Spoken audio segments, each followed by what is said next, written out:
Alright Reddit, what is your spookiest or most unexplainable event that has ever happened to you? Phantom whistling that followed a tune that me, my brother and my sister were singing, green sleeves, very random lol, while doing dishes in the kitchen one summer. The whistle continued the tune for about 5 seconds after we finished singing and it just dissipated. My sister and I can't whistle and we were all staring at each other while the whistling occurred. My brother and sister immediately checked outside for a passerby. We live in the country, no neighbors, and if there was someone there they would have seen them for sure, not to mention the whistle was right in the kitchen with us, while I covered my ears and started having a panic attack from fear lol. They checked inside the house for someone too. We couldn't explain it and still talk about to this day. My parents still live there and continue to have odd experiences but nothing to that level. I once saw a homeless man walking toe-to-toe on the curb on a busy street. He heard a truck coming and bolted right in front of it. I saw the truck slam its brakes to avoid hitting the guy, but it wasn't possible because the truck was speeding. I looked away briefly because I didn't want to see the guy on the pavement and grabbed my phone to call 911. The guy wasn't on the pavement. He also wasn't on the other side of the street. He was gone. When I was 7, my family made a quick road trip to visit my grandma who was in hospice. We got back home late at night and my sister and I saw our grandma sitting in the rocking chair in our room. The rocking chair that had belonged to her husband.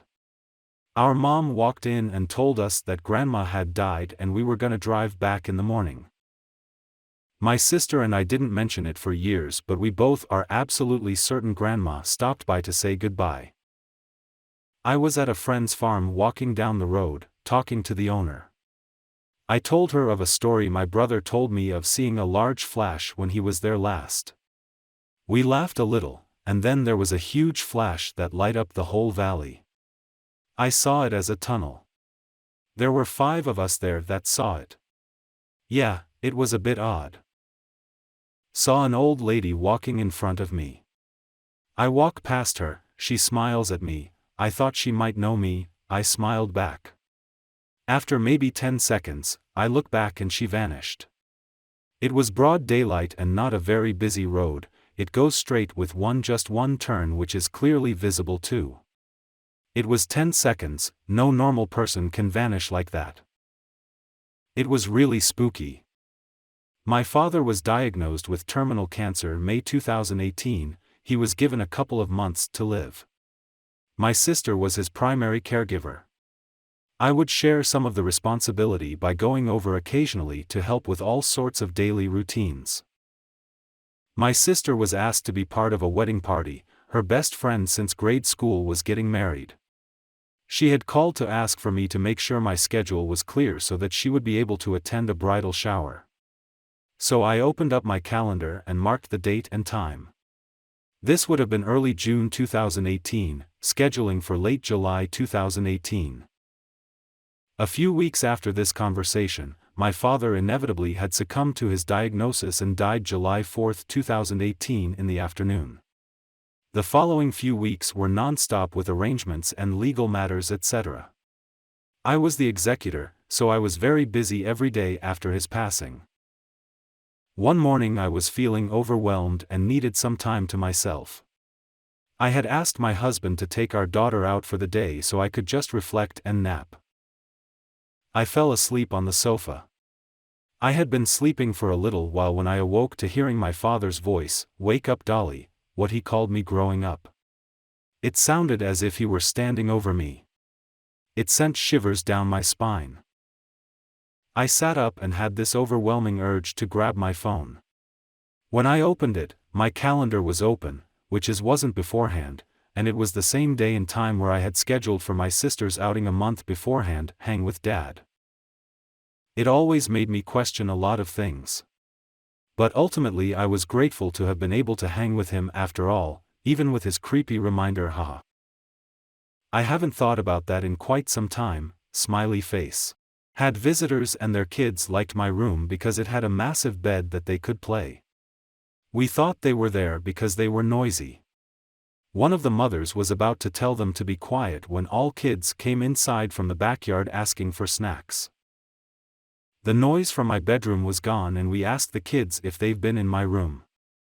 They said no because they were told not to by someone. They didn't elaborate on who that someone was. Night lightning struck very close on a perfectly clear summer's night during an off-trail hike. Scared me shitless, and when we went back the next day, turns out we were hiking right next to an overgrown pioneer cemetery/cabin. Not unexplainable by any means, just very very unlikely and spooky. This happened to me in the past month. For background, I work in a retirement home doing activities. On this day I was filling in at the healthcare center, which is basically hospice. I was in the day room reading stories with one of the ladies. She suddenly asked me who that woman was, while, to me, looked like she was pointing across the room. I don't know, but I'd be happy to ask her so we can find out. I thought she was talking about one of the CNAs who was sitting across the room. No, the woman right next to you. On your left. There was no one sitting next to me. She continued. She looks just like you, but her hair is longer. She says she doesn't have a name. But she's very nice. I could feel the hairs on the back of my neck standing on end, and I must have been giving her a look. Did I say something wrong? No. Nothing's wrong. I made a quick excuse to leave, and practically ran back to my memory care unit. Now here's what shook me up. I was supposed to be an identical twin. But my twin died while we were still in the womb, leaving only me. This is not information I share with the people I work with. One of the CNAs knew from looking at me that something had happened, and wanted to know what it was. She was equally horrified when I told her the story. Last year I had a very intense dream where my ex-boyfriend from 10 years earlier came to me. It was so vivid I could see all of his gray hairs and the pores on his face. He said, "I want you to know that you are very special to me." I mean it. We had a complicated relationship, and he was not very good at expressing emotional stuff. In the dream he had this sort of urgency to tell me this, and it seemed like he was really struggling to make sure I understood. I woke up after he finished talking, and even though it was the middle of the night I was wide awake. I was kind of shaken, but I had recently had a baby, so I wrote it off to weird postpartum hormones and went back to sleep. About 2 weeks later I found out that he died by suicide. I'm an atheist. So was he. I don't believe in ghosts, or telepathy, or any sort of woo. But as much as I try to tell myself logically this was just coincidence, it kinda fucks me up a bit. Growing up, I would travel across the country to spend time with my grandma in the Pacific Northwest. Towards the end of her life, my uncle and his family pushed to have her declared incompetent, thinking that they could control her finances. She was a wealthy woman. I don't know exactly how long it went on, but I know strange things started happening to her. For example, she would have a doctor's appointment, and a male would call and cancel it. She'd show up. The doctor's office would be, like, WTF? She would wake up to every drawer in her house open and everything in them dumped onto the floor. Strange shit like that. We thought it was our uncle trying to make her look incompetent. My uncle died in a car accident, but the strange stuff continued. We thought it might be my cousin. My grandmother died while traveling abroad. My mother inherited her house. The strange occurrences continued. My mother would travel back and forth every few weeks, and she'd do stuff like wash all her bedding and blankets before leaving town. She'd come back a couple weeks later to discover them with seemingly human throw up all over them. She had some painters working in the house, and they ate lunch outside at their vehicles in the driveway. When they came back in, they found the stove's burners in the kitchens aflame.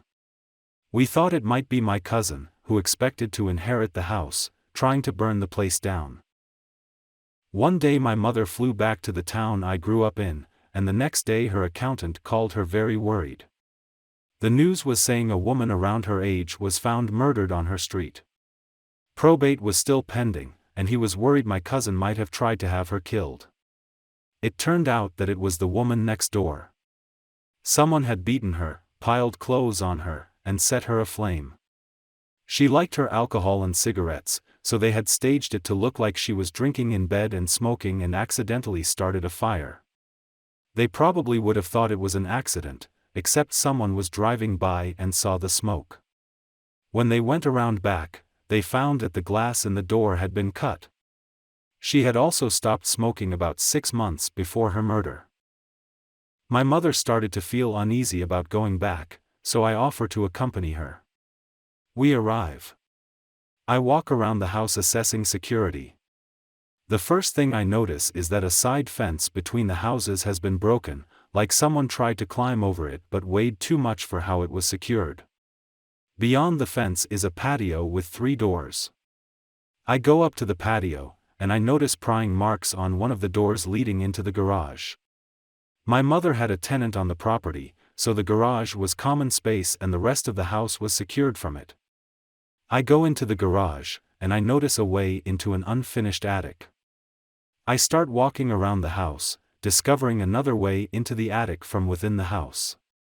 I start to become concerned. I go around to all the doors in the house, discovering that someone has jammed paper towels into the locking mechanisms to prevent doors on various balconies from locking. You could just push them open from the outside. The murderer has never been caught. Someone tried to burn the crime scene down again. Some years later, word in the neighborhood is that a handyman discovered the murder weapon on the property, covered in dry blood. I won't go into detail here about it, because it's still an active murder investigation. I used to work at a bowling alley/arcade/laser tag place.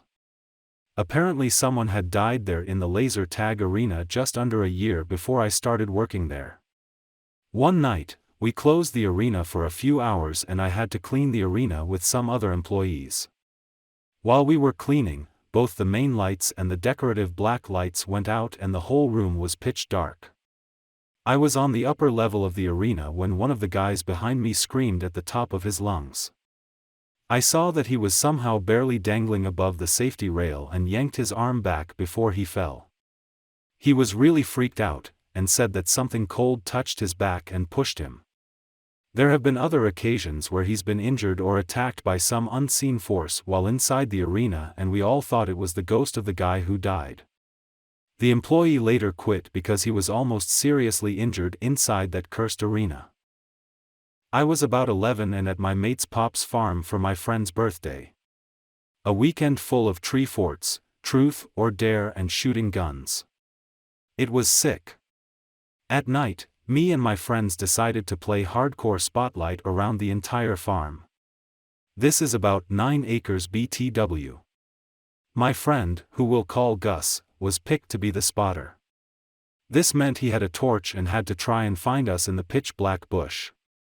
He counted to 100 seconds while me and my friends, who we will call Lee and Tom, decided to hide in this small dump truck at the far end of the farm. 40 minutes go by, and no sign of any torch or Gus.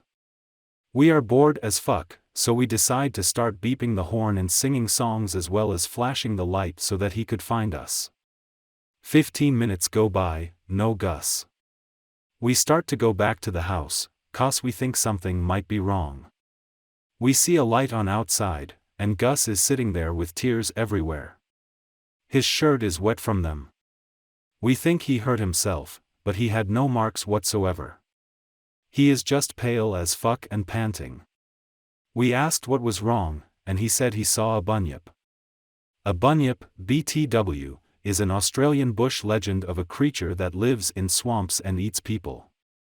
We laughed our asses off first, thinking he was bullshitting, and went back to the RV we were sleeping in. When I was laying there, I realized that it would be very difficult to pretend to cry so hard and be so pale as Gus was. And Gus wasn't good at acting. When I was in college, I was walking across campus to my early morning class when this old white man with the bluest eyes I've ever seen stopped me to ask for bus ticket money. Everything went still around us. No sounds, the air felt stiff, and there was literally no one but us outside. This man's eyes were like aquamarine. But the rest of his face?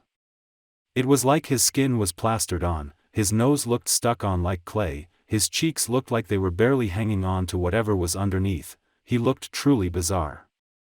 He stops me and compliments my lipstick and asks if I could help him pay for a bus ticket so he could visit his son.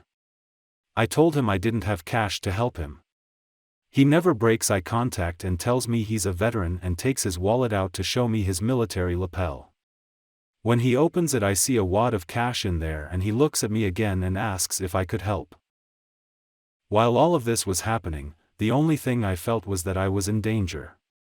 I truly thought I was in the presence of someone evil, even though he didn't say or do anything to provoke the feeling. I ended up reaching in my bag for quarters and gave them to him. He held my hand for what felt like forever and let me go on my merry way. I think about this encounter a lot because it felt like he was pretending to be human. His skin looked like it was made out of wet clay and wrongly placed, his eyes were so blue they looked unnatural, and why ask for money when you had it already? I can't say this is completely unexplainable, because since reaching adulthood I've realized that I've suffered from sleep paralysis since I was a child, and the likely explanation for what happened is directly connected to that, but it was absolutely terrifying nonetheless. I was 13 years old at the time and living with my mom and stepdad in their 250-ish-year-old house. I had fallen asleep in the basement, but just to be clear, it's not what you're picturing. Their basement, while eerie, had a couple of big couches and a large TV, definitely a leisure room. I woke up at one point in the middle of the night and couldn't move at all. My entire body was frozen except for my eyes, which were frantically flying around. Again, I know now this is standard sleep paralysis and I've had it happen more times than I can count throughout my life. But here's where it got much worse than usual. Their house was an old townhome in the city. Narrow and very long, extending back. So I'm there on the couch in the middle of the night, completely frozen and unable to move, which is terrifying enough and horribly unsettling. And then down the hallway toward the back of the house is very dark because my mom had turned off that corridor light. I could barely make out the back stairs. And I saw a figure walking toward me. A woman, middle-aged at most, walking slowly directly at me. Her face was obscured by the shadows and I could only make out the faintest linen pants and blouse. Next thing I knew, I felt hands closing around my throat, choking me. I couldn't breathe.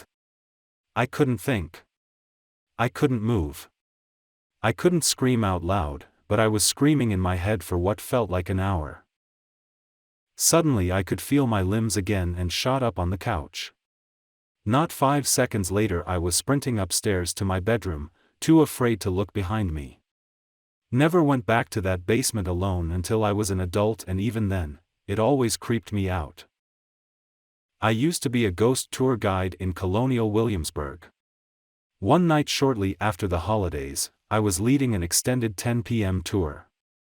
We got to one of the stops and I was telling the stories about the history of the location and the activity there while a few people took pictures. After I was done talking, everyone broke off to take pictures and go see the little family cemetery when one of my guests came up to me with her phone and said, "I think you should see this."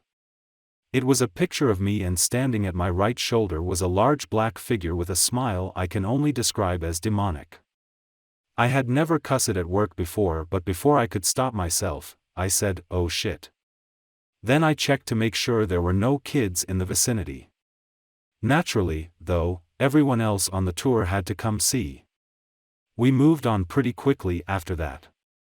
But here's the most inexplicable. Sometime back in the early 90s, my then girlfriend and I lived in a Victorian terraced house. Nothing overtly spooky ever occurred there, apart from the neighbors complaining that someone had been in their house and moved things around when they were away. They were alarmed enough to call the police, and seeing as there was a shared roof space along the terrace, we were briefly questioned, as were the other neighbors. Weirdly, the police asked if there had been any paranormal activity in either of our houses, which was obviously laughed off at the time.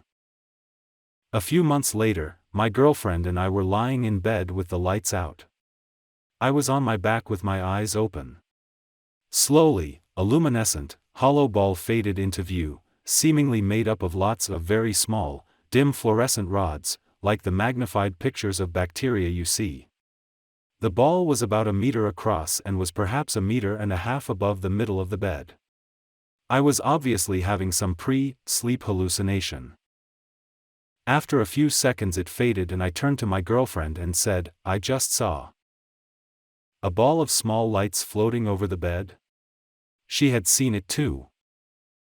We lay there, shocked.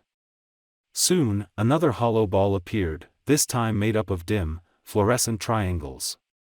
Again, this lasted a few seconds then faded away. I think after that, eyes were tightly shut and heads went under the duvet, but the experience was never repeated, as far as either of us saw. I told this story to somebody once and they wondered what would have happened if we'd reached up to the strange objects. Anyway, that's one of my stories. My brother was arrested one night after drunk driving. We figured he was kept in jail overnight since it was his third offense. We found out in the morning he had been released the same night. Well, he went missing. We started searching for him the next morning and afternoon. I was the passenger in a vehicle and suddenly my whole entire body went numb, couldn't move, speak, etc. for about 2 full minutes. When I was finally able to talk again, I told the person I was driving with I wanted to go back home. 5 minutes after getting home, my brother and the cop he had been out with came back and told us my brother's body had been found. He had committed suicide. My body and brain just knew.